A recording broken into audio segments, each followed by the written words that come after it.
A continuación presentamos las diferentes miradas de la realidad nacional e internacional.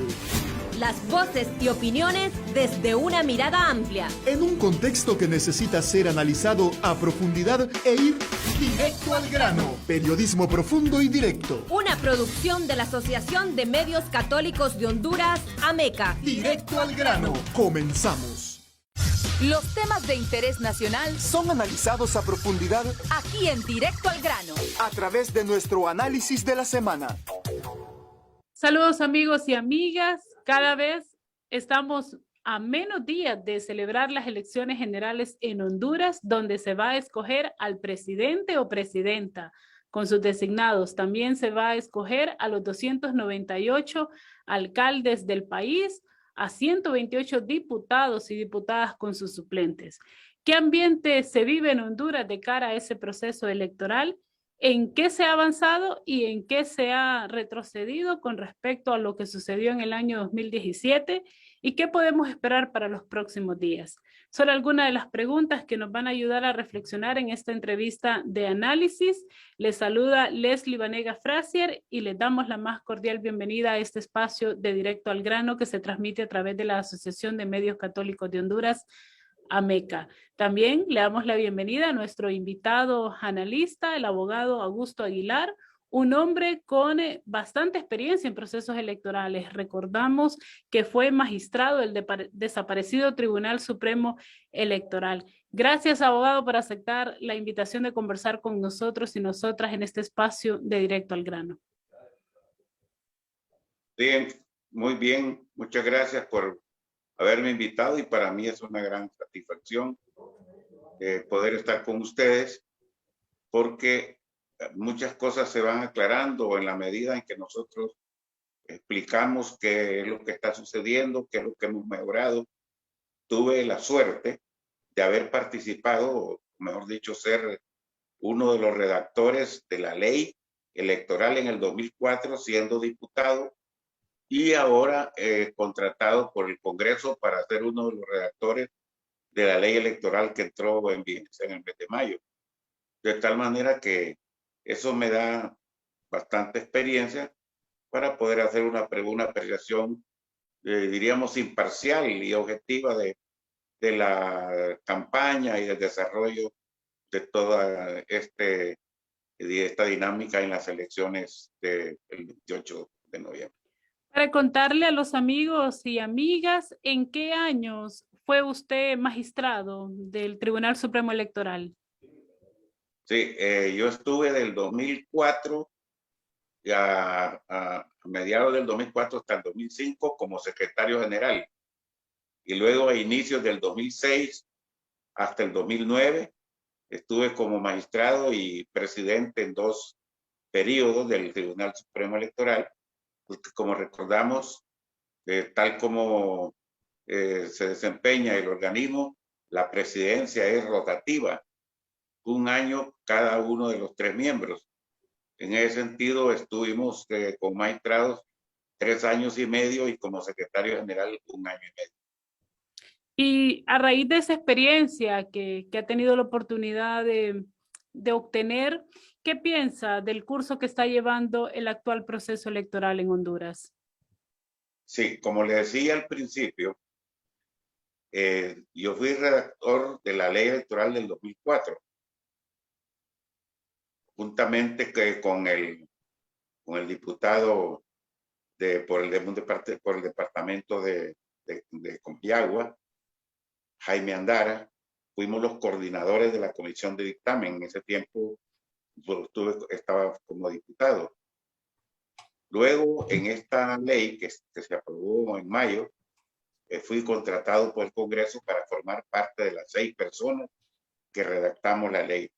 De tal manera que conocemos bien cuáles son las mejoras, cuáles son las lagunas que quedaron en cuanto al avance, el desarrollo, lo que se espera de este proceso. Yo diría que son varios los aspectos positivos que se introdujeron en la nueva ley, pero lo más relevante se lo voy a mencionar rápidamente los 3. En primer lugar, y creo que es el más importante, es que la ley obliga que ahora el escrutinio tiene que ser público. los ciudadanos electores pueden ubicarse a una distancia de 4 metros a observar el conteo y la redacción del acta. 2, la transmisión de resultados ya no solo van a ir al organismo electoral, sino que en el mismo momento a los partidos políticos en contienda. Y un tercer elemento importantísimo, la incorporación de la huella dactilar para evitar que personas que no están habilitadas vayan a ejercer el voto por otra que haya fallecido o que se encuentre fuera del país, como ha sucedido de acuerdo a la opinión de muchas personas. Entonces, esos tres elementos han contribuido a que tengamos esperanza en que vamos a tener un mejor proceso electoral. Y así Pero puntualmente, ¿en qué cosas no se avanzó, no se logró avanzar? Importantísima tu pregunta. Me parece a mí que en lo que no se avanzó y era lo más importante, o el más importante de los temas, es lo de haber aprobado la segunda vuelta. Casi todos los países de América Latina, con la excepción de México, Panamá y Paraguay y Honduras, no tienen segunda vuelta. Esa segunda vuelta en todos los países tiene el objetivo principal de que el candidato o candidata que resulte electo o electa sea con legitimidad, o sea, con más del 50%, que en una segunda vuelta forzosamente sucede. No es el caso cuando hay segunda vuelta, como Honduras, en donde ya llevamos 2 presidentes que salen electos, o mejor dicho, el actual presidente que ha resultado electo 2 veces con menos del 35%. Entonces eso quiere decir que no tiene legitimidad, porque el 65% no ha votado por él. Entonces, por eso, en casi todos los países han implementado la segunda vuelta, que no necesariamente se realiza, sino cuando los resultados son mínimos y la diferencia entre el primer lugar y el segundo lugar es reducida. Si es amplia esa diferencia, no hay necesidad de segunda vuelta. En casi todos los países la diferencia está en el 10% aproximadamente, y siempre y cuando el primer lugar llegue a ese nivel, y si no es así, entonces sí se vuelve obligatoriamente la segunda. Y según la valoración que ha hecho, especialmente de cómo está integrado este nuevo Consejo Nacional Electoral, ¿qué podría decirnos? ¿Está a la altura del proceso que vamos a vivir este próximo 28 de noviembre? Bueno, hasta el momento, el desarrollo, el desempeño, pues yo lo considero como aceptable, excepto la última decisión, que fue más política que jurídica. Me refiero al caso del señor Contreras en su candidatura a la alcaldía en San Pedro Sula.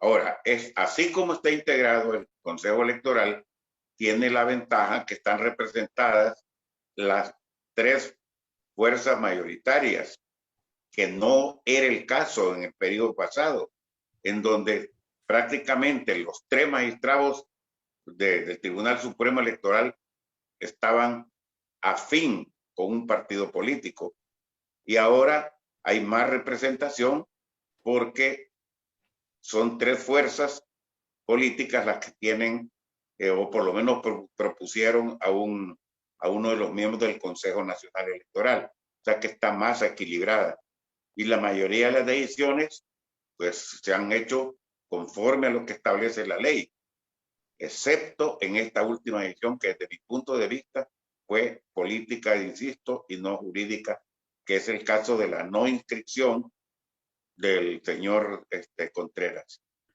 ¿Por qué decimos eso? ¿Por qué fue más política que jurídica? ¿Cómo se le explicamos a la gente? Sí, voy a tratar de ser claro.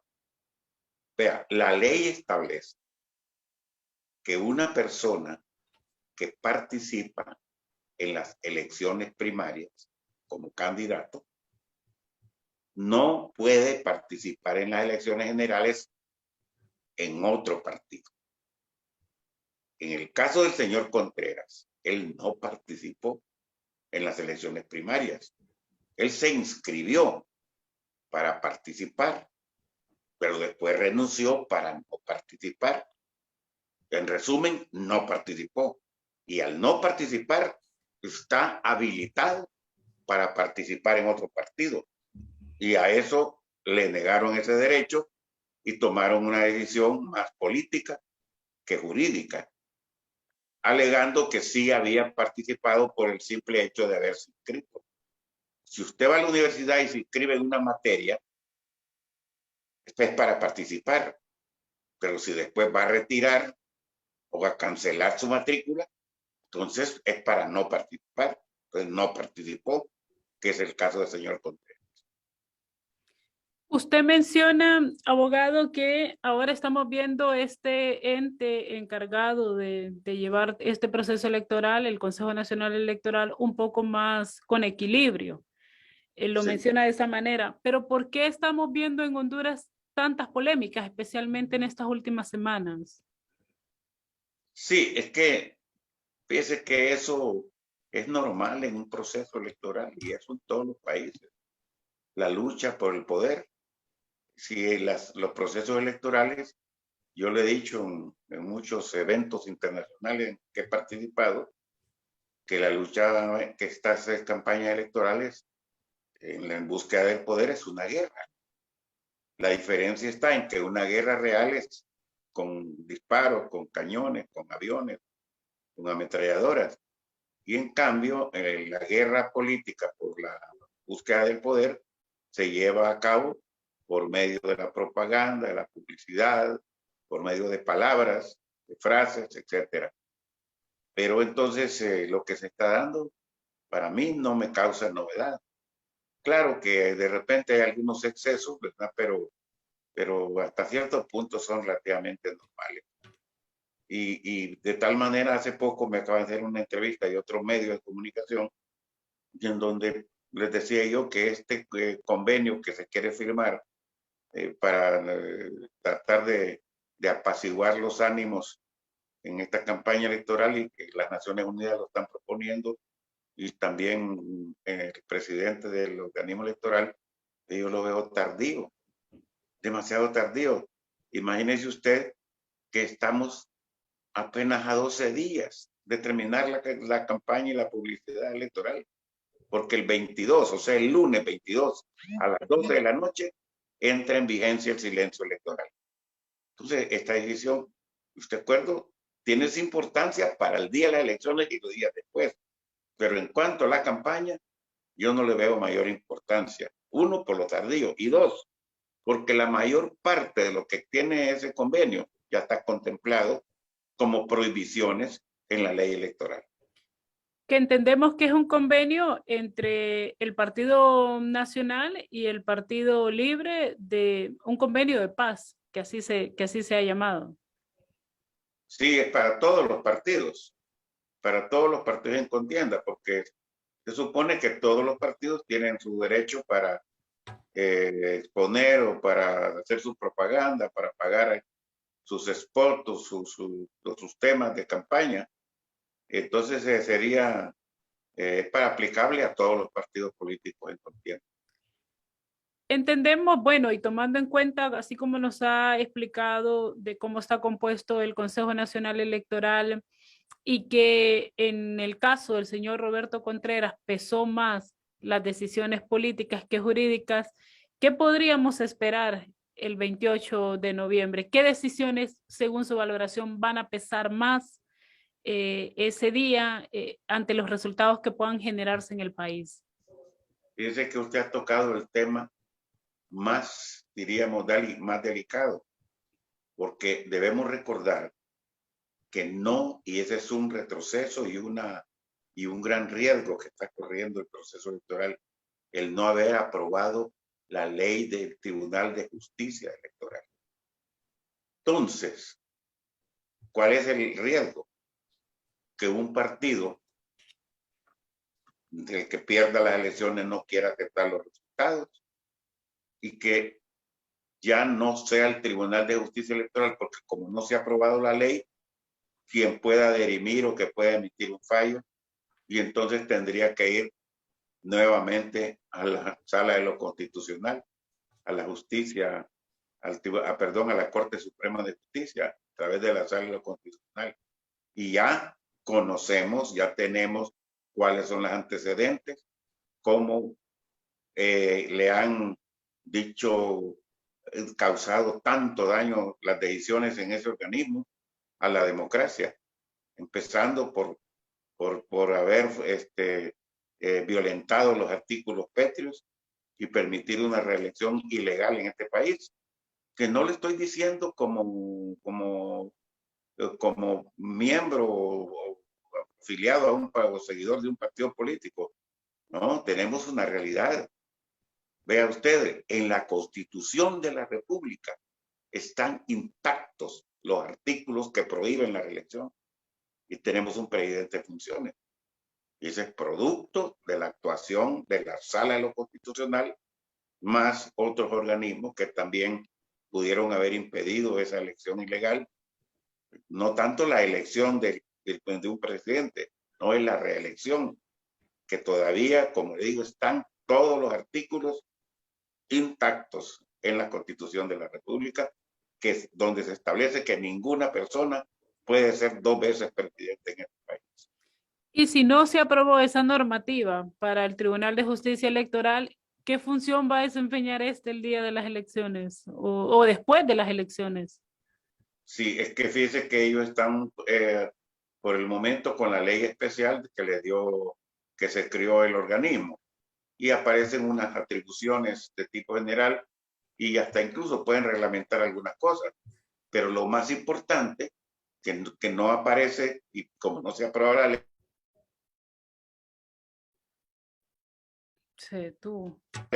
es que esa debería ser la última instancia. Los excepcionales debería de ir a la Sala de lo Constitucional. Y entonces para eso se crea el Tribunal de Justicia, para que sea, diríamos, la última instancia. Usted, bueno, ya hablábamos del caso de don Roberto Contreras, pero ahora lo que hemos visto en los últimos días, la captura de uno de los candidatos a la presidencia, el capitán Santos Orellana, ¿qué representan estos 2 hechos para el proceso electoral de Honduras? El que uno de los candidatos a la presidencia esté ahora privado de su libertad y también lo que pasó en sí con el señor Roberto Contreras. Sí, fíjese que en el amparo, pero me imagino que políticamente ya no convenía, porque si se va en amparo a la Corte y a la Sala Constitucional, puede pasar 6 meses, 1 año y sin resolver. Y eso era cosa que había que, diríamos, tomar una decisión, porque es relativamente corto, tomar una buena decisión de ni ir en hora. En el caso dice que aun cuando él está, entiendo, detenido y que está judicializado, o lo van a judicializar su caso, él continúa siendo candidato. Y puede ir a prisión y continúa siendo candidato. Solamente dejaría de ser cuando exista o se aplique, si se aplica, la sentencia firme, o sea, la condena. Al ser condenado pierde los derechos, pero mientras no se lleve a cabo eso, él sigue siendo candidato y no puede ser inhabilitado mientras no se produzca lo que yo estoy mencionando. Y eso lleva bastante tiempo. Significa que vamos a ir a las elecciones y él va a aparecer ahí y la gente puede votar por él. Efectivamente, fíjese que tiene la otra, tal como está nuestra legislación, si a él lo condena un juez, entonces se va en apelación se va en apelación. Y si tampoco le favorece la apelación, entonces se va a la Corte Suprema y se va en amparo. De tal manera que eso puede llevar 1 año, 2 años, y sin que exista sentencia firme, y él va a participar, lo más seguro, va a participar en las elecciones primarias, generales, ya faltan pocos días. De tal forma que eso no lo inhabilita para seguir siendo candidato. Según su valoración, abogado, estamos a las puertas de una nueva crisis como la vivida en el año 2017. Pues la ley que nosotros participamos en la contempla, como le decía, para que la elección sea más, he mencionado varias veces, es que el plano de un partido en el poder. Y tal como se encuentra la correlación de fuerzas, en donde los tres poderes del Estado prácticamente están del mismo lado, no hay contrapesos, entonces eso sí puede generar algún problema, alguna crisis de no querer entregar o de no querer aceptar los resultados. Entonces yo la crisis la percibo que sí podría producirse, no en estos días que faltan, ni el mismo día de las elecciones, sino al día siguiente o cuando ya se estén dando los resultados. ¿Y de dónde podría venir la mayor presión? Pues por supuesto que del Poder Ejecutivo, porque hay muchos indicadores que de alguna forma deben estar muy preocupados, y lo quiero decir de manera objetiva. Acuérdense de hay una cantidad de delitos que han quedado en suspenso, que no se han, diríamos, llevado a los tribunales de justicia. Se aprobó un código penal para favorecer a varias personas. El mismo proceso que se siguió al inscribir y permitir la reelección. Hay delitos de traición a la patria. Entonces, todas esas las cosas pueden ser motivo y causa para no poder, para no querer entregar o aceptar los resultados de una elección que no les favorezca. Ahora bien, hay algunos indicadores. Vea usted cómo el presidente del Congreso, el doctor Mauricio Oliva, estratégicamente él se ha inscrito como candidato al Parlacén, segundo candidato al Parlacén por su partido. ¿Qué nos indica eso? Bueno, eso es la suspicacia y la desconfianza, y que opinan algunos que buscando protección, considerando que son grandes las posibilidades que tiene el partido de no ganar las elecciones. ¿Y cómo evitar? O sea, hay una incertidumbre en el ambiente justo por eso, porque la gente también reconoce que hay un partido nacional que no va a ceder tan fácil el poder, por llamarlo de alguna manera, en este proceso electoral. ¿Cómo evitar? Ponernos a pensar y darle luces a la gente respecto a eso. ¿Cómo evitar que se dé un escenario como el vivido en el 2017? Sí, hay dos o tres, diríamos, factores que pueden contribuir a que no suceda lo que estamos, de lo que tenemos dudas. En primer lugar, la asistencia masiva del electorado a la Junta Receptora de Votos a ejercer el sufragio. Porque cuando una diferencia entre un partido ganador y un perdedor es arriba del 5%, es muy difícil, no digamos si fuera un 10 o más, es muy difícil que se produzcan crisis. Generalmente un 10% es irrebatible y es totalmente aceptable. De tal manera que la ciudadanía puede contribuir en gran medida a que no haya crisis. Dos, los organismos internacionales estén presentes, que estén alertas y que no se regresen a sus lugares de origen el mismo día de la elección en el siguiente, sino esperar, por lo menos representantes de esas delegaciones, esperar los resultados finales y la aceptación de los resultados. Tres, la sociedad civil. Todas las organizaciones, las que usted mencionó, todas ellas pueden contribuir a que este proceso sea transparente y confiable. ¿Cómo?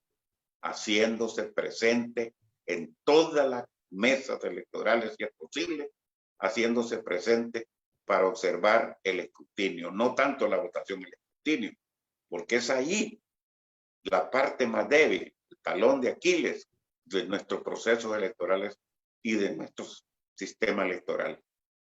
Porque ¿qué ha pasado? Que en el momento de hacer el escrutinio a puertas cerradas, entonces han habido cantidad de irregularidades. Por eso esos tres factores son importantísimos para evitar una crisis, diríamos, después de las elecciones. Hemos visto en el país ya la presencia de grupos, de misiones que van a observar el proceso electoral y que pertenecen justo a esa comunidad internacional.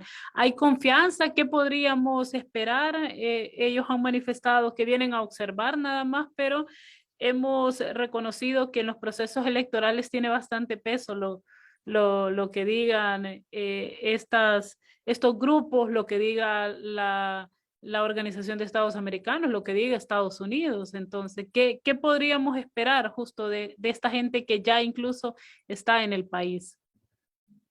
Bueno, la organización, la institución que tiene más, diríamos, mayor significado y es la OEA, porque es un organismo regional y ya sabemos que ellos tienen incluso una división, encargada de estar vigilante y procesos electorales en todos los países que conforman la OEA. Pero usted mencionó algo muy importante y es lo de la embajada americana.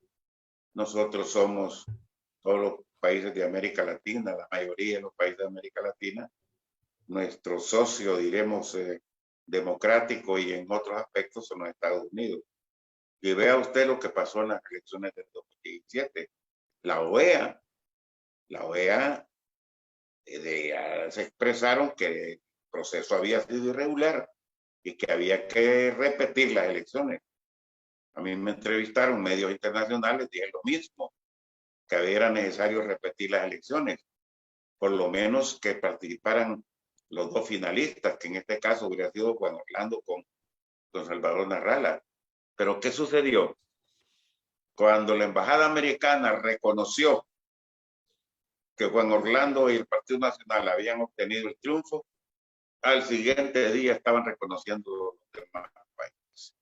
En resumen, la influencia de la opinión o de la decisión de la embajada americana es también importantísima para que las elecciones resulten normales, aceptables y para beneficio de la democracia.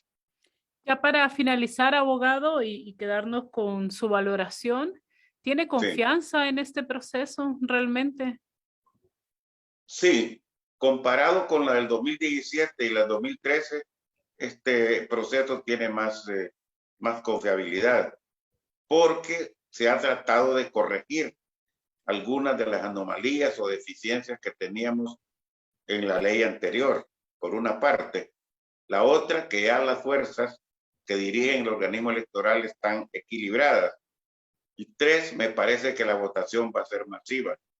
Y aquí, desde mi punto de vista, y trato de ser objetivo, que no se crea que estoy parcializado, pero se percibe en el ambiente.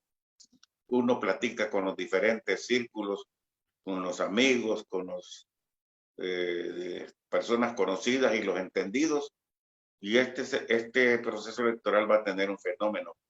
Gran cantidad de electores van a ejercer el sufragio en contra de y no tanto a favor de. Y ese fenómeno, estimada, se ha producido en América Latina, en varios países. Los ejemplos más recientes, te los doy: México, El Salvador, República Dominicana, Costa Rica, en donde pudo y ganó el contra más que a favor. Le agradecemos mucho que nos haya acompañado en este espacio de Directo al Grano. Ha sido un placer y un honor haber estado con ustedes, y ojalá que mi opinión sean bien entendidas para, diríamos, un mejor conocimiento de lo que estamos viviendo y de los resultados que vamos a obtener el día 28 de este mes. Gracias, abogado. Sin duda alguna vamos a seguir consultándole en los diversos espacios de nuestra programación. Agradecemos al abogado Augusto Aguilar, ex magistrado del desaparecido Tribunal Supremo Electoral, por sus aportes en este análisis de realidad del espacio Directo al Grano. Es momento de escuchar nuestra reflexión bíblica aquí en Directo al Grano. Porque no podemos quedarnos callados ante tantas injusticias. En Directo al Grano iluminamos la realidad nacional a la luz del Evangelio.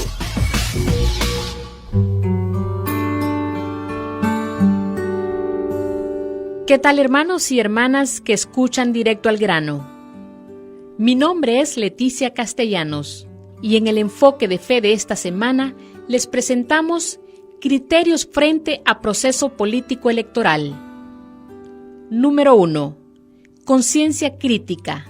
Alcanzar conciencia crítica ante un proceso electoral en donde la gente es convocada a depositar un voto en una institucionalidad de Estado de Derecho resquebrajado y con ausencia real de democracia.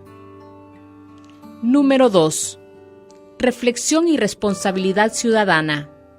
Nuestros actos en asuntos políticos electorales han de estar seguidos de una reflexión sobre nuestra responsabilidad ciudadana frente a la construcción de lo público como bien común. Es necesario tener y exigir información, recibir diversas opiniones, conocer todas las propuestas para ejercer el sufragio con autonomía crítica y con independencia de costumbres, tradiciones, partidos políticos y publicidad proselitista. Número 3. Decisión personal y soberana. El voto ha de ser una decisión personal y soberana para elegir a las autoridades que cada persona crea que mejor puede conducir la administración pública, tanto en lo local como en lo nacional, conforme a lo que dice la Iglesia Latinoamericana. El ejercicio de la autoridad política y sus decisiones tienen como única finalidad el bien común. Medellín 1:16. Número 4. Propuestas y programas versus negocios, promesas y regalos. Las elecciones no son negocios en donde se venden candidaturas y se compran votos. Los ciudadanos y ciudadanas no son clientes ni son números para llenar plazas y parques. La ciudadanía consciente y activa ha de demandar de los partidos políticos y de las candidaturas que presenten propuestas y programas de trabajo y no promesas y ofrecimientos que solo buscan sumar votos. Número 5. Mi conciencia ciudadana me obliga a depositar mi voto en las elecciones generales. Una persona puede votar en elecciones generales sin pertenecer necesariamente a un partido político, mientras que en las elecciones primarias el voto es de militantes y simpatizantes de los partidos políticos y sus diversas corrientes. Número 6. Uso de fondos y obras públicas para ganar votos es antiético. El uso de fondos públicos para realizar obras sociales o de infraestructura con el fin de elevar perfiles de candidatos para ganar votos es una actitud política que contradice la ética y la democracia. Ninguna persona se ha de sentir inducida a votar por una candidatura o un partido por las obras que han realizado con fondos públicos, puesto que los mismos están destinados para ese fin, y usarlos para ganar votos y adherentes es un acto de corrupción. Número 7. Programas y propuestas tanto de candidatos como de electores. Los programas y propuestas por parte de partidos y candidaturas deben ser la base para que la ciudadanía discierna antes de tomar una decisión de por quiénes votar. De igual manera, las personas y comunidades deberían diseñar sus propuestas y prioridades y presentarlas a las diversas candidaturas para que las mismas, en lugar de promesas, manifiesten sus compromisos de responder a las necesidades de los electores. Número 8. Información y conocimiento sobre lealtades de candidatos y candidatas. Las personas y comunidades deben contar con información suficiente sobre los diversos candidatos y candidatas, no solo de su origen, sino de su trayectoria de vida y sus actuales ocupaciones y compromisos. No bastan fotografías, sonrisas, abrazos o palabras.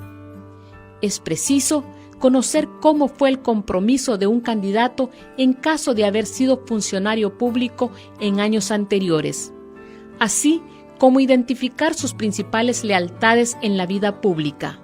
Si un candidato pertenece a algún gremio o asociación, lo normal es que una vez como funcionario público honre principalmente sus lealtades y fortalezca principalmente al sector de la sociedad de donde procede y al cual se debe. No porque un candidato o candidata exprese en sus discursos que gobernará en defensa de las víctimas, significa que la lealtad es hacia ellas. Número 9. La democracia es mucho más que depositar un voto.